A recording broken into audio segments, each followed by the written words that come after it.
Join me as I dive into Sonnet 5 and uncover the liquid prisoner pent in walls of glass.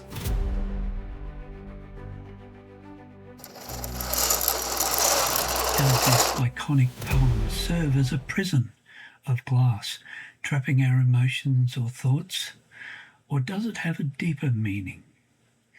Join us as we unravel the complexities of this literary masterpiece and discover the hidden meanings behind its words. Dive into the world of Shakespearean sonnets and uncover the secrets of this timeless classic. Welcome to the lecture on Sonnet 5, A Liquid Prisoner, Pent in Walls of Glass. I'm Peter Matthew. Those hours that with gentle work did frame the lovely gaze where every eye doth dwell, will play the tyrants to the very same, and that unfair which fairly doth excel, for never resting time leads summer on to hideous winter and confounds him there. Sap checked with frost and lusty leaves quite gone. Beauty oversnowed and barrenness everywhere. Then were not summer's distillation left, a liquid prisoner pent in walls of glass. Beauty's effect with beauty were bereft, nor no remembrance what it was, but flowers distilled, though they with winter meet. Least but their show, their substance still lives sweet. Now, just as I've discussed in previous sonnets, Hebrew gematria sets a tone of the sonnet. The number 5 in Hebrew gematria is the letter He, the fifth sephira of Gevurah, or power, which is a cry in grief. Hence it is the judgment of God, and used twice in the name of Yud He Vav He, and often used as abbreviation for the name of Hashem. Behold, to the Lord Yud He Vav He, your God, belong heaven and the heaven of heavens, the earth with all that is in it. Deuteronomy 10:4. For in the Hebrew the verse begins and ends with He. In gematria, He is used as a lamentation, which is why Emilia debates the meaning of the message about Edom in Zohar Adash Midrash Anilim's commentary on Isaiah 21, verse 11 to 12, where Rabbi Yossi asks, what is the meaning of this verse? An oracle of Duma. One calls me from Seir. Someone from Edom keeps calling to me, watchman, how much longer until morning? When will the night be over? This is about the Edomites that I mentioned in Sonnet 1. The watchman replies, morning is coming, but night will soon return. If you wish to ask again, then come back and ask. And that, of course, is Isaiah 21, verse 11 and 12. There are two secret codes in the passage ours and I, in this case referring to the oracle. Again, the English language does not do Isaiah 21:11 justice, for it begins with masa, meaning to carry or to lift a burden of the oracle or prophecy against Duma, and who is both the son of Ishmael and the king of hell. This is because the exile was called Masa Duma, a burden of silence, for nobody knows the day end times will arrive. Zohar Adash 8a says, those who calculate messianic ends are fools. They are liars, because Jesus nor his angels never uttered them.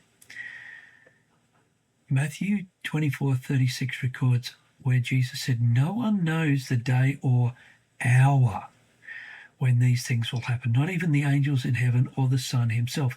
Only the Father knows." Jesus said to the Pharisees and the Sadducees, "You know how to interpret the weather sign in the sky, but you don't know how to interpret the signs of the times." Matthew 16, verse 3. You see, this is talking about the eye or the oracle, referring to the eyes of the white head, or the eyes of Ashot-Danielyan, or the extended countenance of Kita that never closed, for they stay open constantly over Zer and Pin, or the lesser countenance of Yud-He-Vav-He through Tiferet, referring to Christ. Indeed, the guardian of Israel never rests or sleeps. Psalm 121, verse 4. For Solomon's prayer was, "May your eyes be open to all my requests." 1 Kings 8:52. This is the real meaning behind the two verses, "Those hours that with gentle work did frame, the lovely gaze where every eye doth dwell. For his angels have eyes everywhere."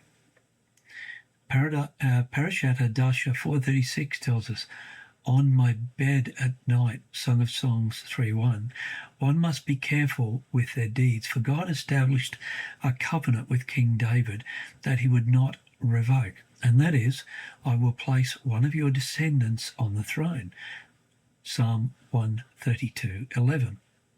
This is where Emilia used the imagery of God will play the tyrants to the very same, because of covenant, and that unfair which fairly doth excel, meaning the two eyes turning into one.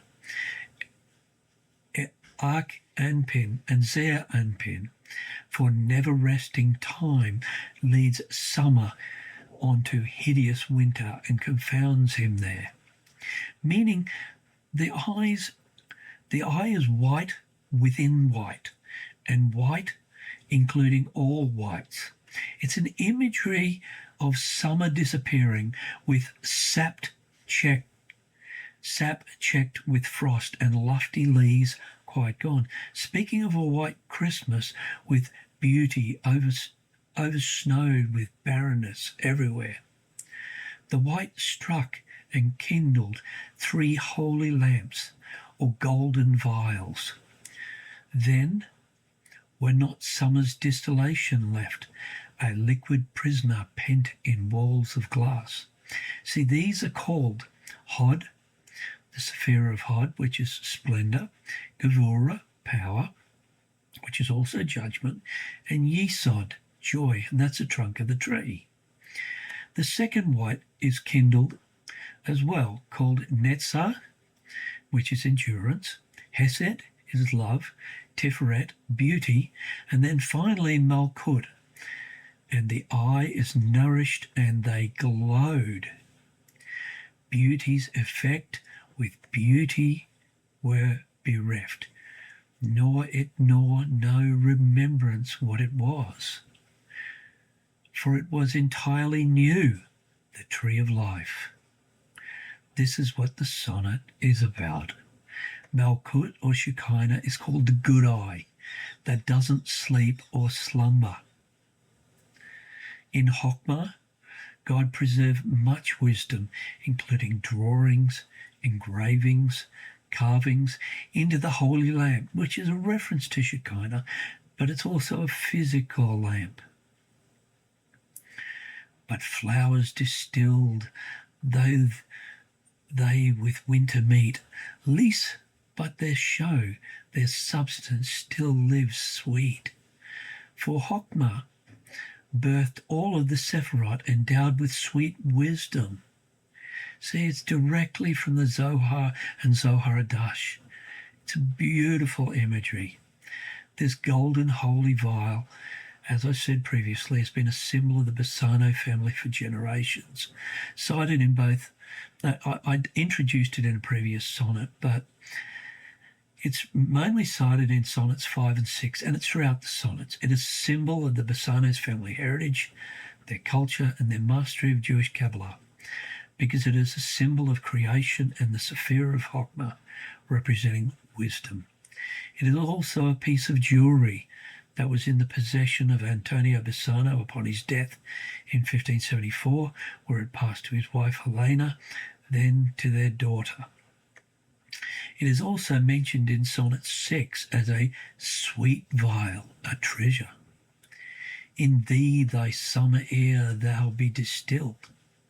Make sweet some vial treasure thou some place. With beauty's treasure ere it be self-killed.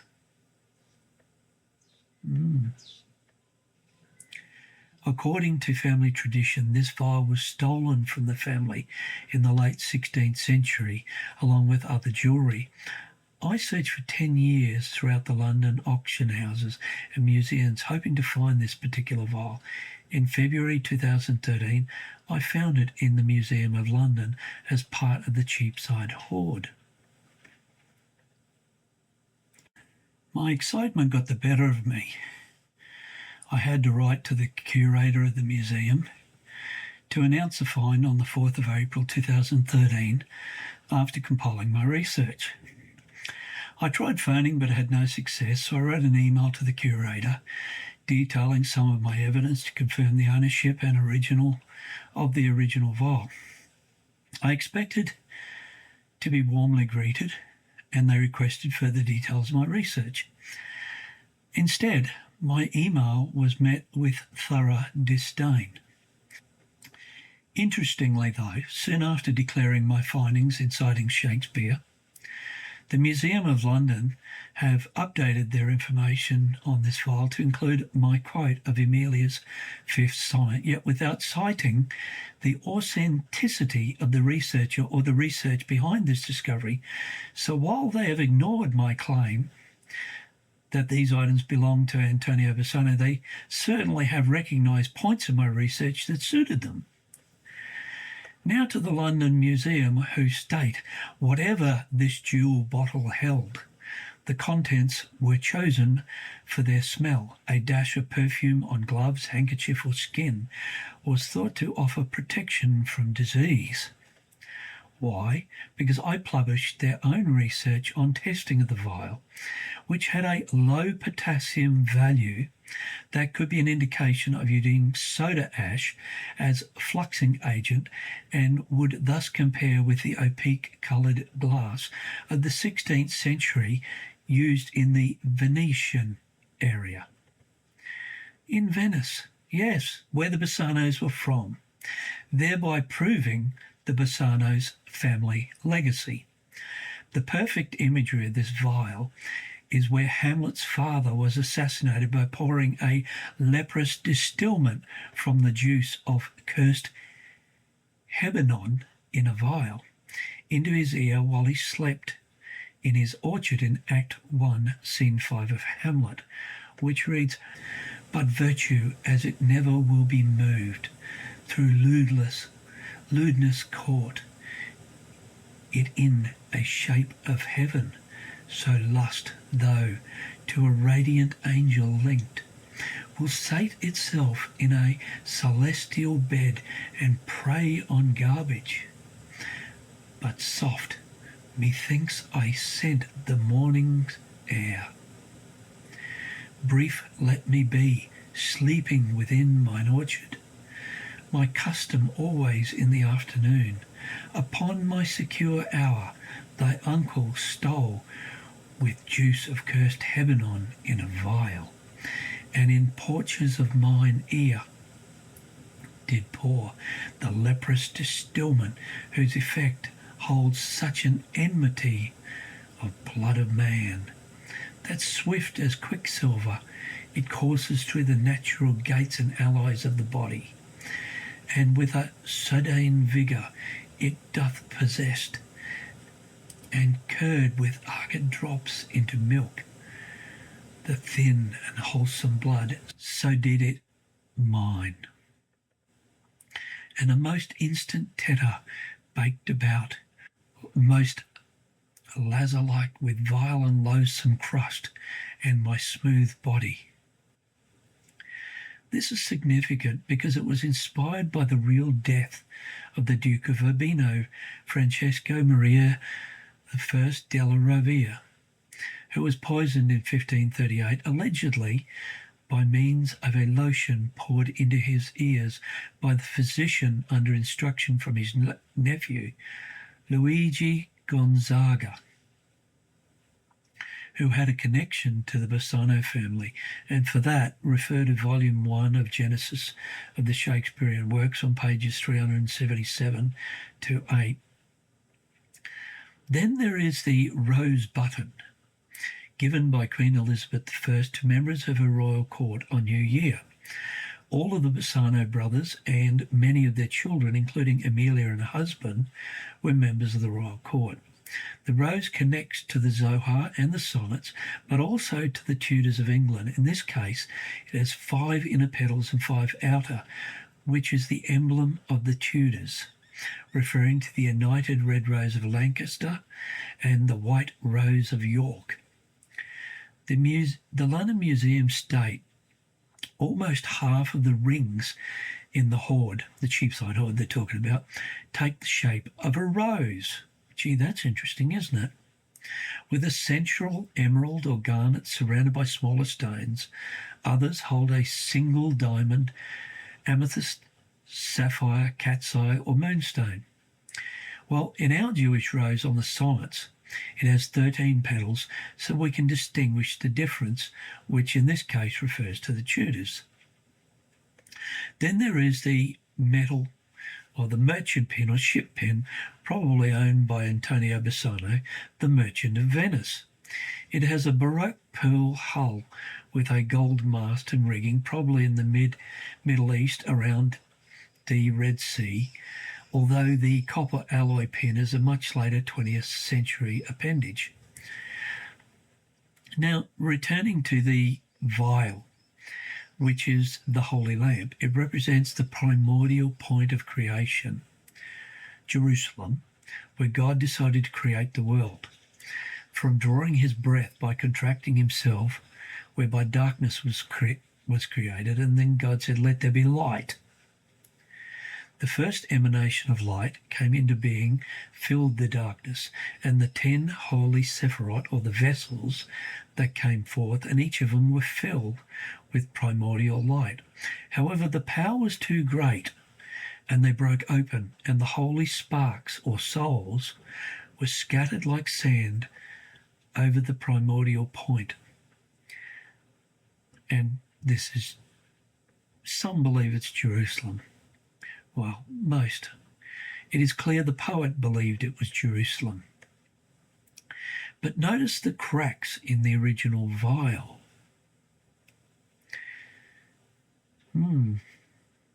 The shards. Tikkun Olam. The shards to rebuild the world. These are the 10 sephirot of the Tree of Life, and the holy sparks represent the exiled descendants of Jacob, renamed Israel by God, which include the Bassano and the Nasi Benevisti families of Rex Judaeorum, King of the Jews. The first emanation of the sphere of Chokmah represents wisdom. The aim is to gather enough of these holy sparks before disaster of humanity via sin, which will happen if we reach the 50th gate below. The gates of darkness rather than the upper gates of light I'm talking about. Emilia, as an Israelite, came into the world to give light back into this darkened world after what Eunice and Hubris did at Mount Sinai. More on that in a later sonnet.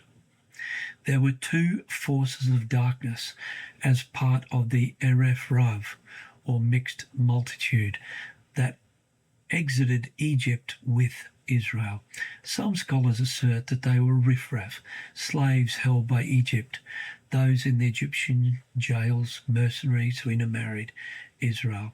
After all, this was the year of Jubilee. The Zohar goes deeper on this matter, which comes into Sonnet 60. To explain the mixed multitude were actually sorcerers and magicians from Egypt, sent to oppose the works of the Blessed Holy One, walking outside the cloud of the Lord. Gathering these holy sparks is the Jewish Kabbalistic doctrine of Tikkun Olam, to repair the world before Satan can turn it into an endless darkness with a howling golden calf in honor of him. Yes, I could have summarized this into a smaller video, but then I would not have laid out the groundwork for the latest sonnets. Thank you for watching, and bless you heaps.